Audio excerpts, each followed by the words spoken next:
एक दिन भगवान बुद्ध ने एक दुखी व्यक्ति को देखा।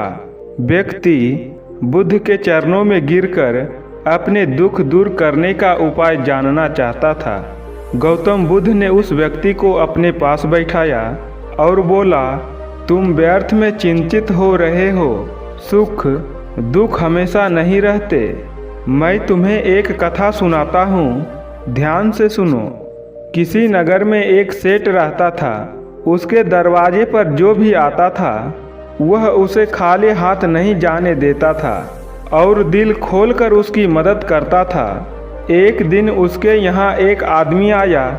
उसके हाथ में एक पर्चा था जिसे वह बेचना चाहता था। उसके पर्चे पर लिखा था, सदा ना रहे। इस पर्चे को कौन खरीदता?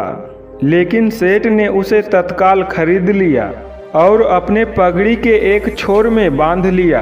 नगर के कुछ लोग सेठ से नफरत करते थे। उन्होंने एक दिन राजा के पास जाकर उसकी शिकायत की, जिसे राजा ने सेठ को पकड़वा कर जेल में डलवा दिया। जेल में काफी दिन निकल गए।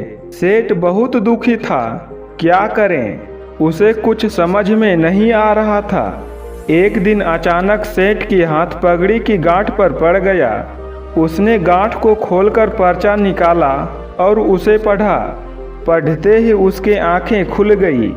उसने मन ही मन सोचा, अरे तो दुख की बात क्या है? जब सुख के दिन सदा ना रहे तो दुख के दिन भी सदा ना रहेंगे।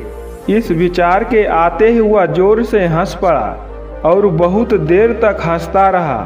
जब चौकीदार ने उसकी हंसी सुनी तो उसे लगा सेठ दुख के मारे पागल हो गया है। उसने राजा को खबर दी। राजा आया और उसने सेठ से पूछा, क्या बात है? सेठ ने राजा को सारी बात बता दी। उसने कहा, राजन, आदमी दुखी क्यों होता है?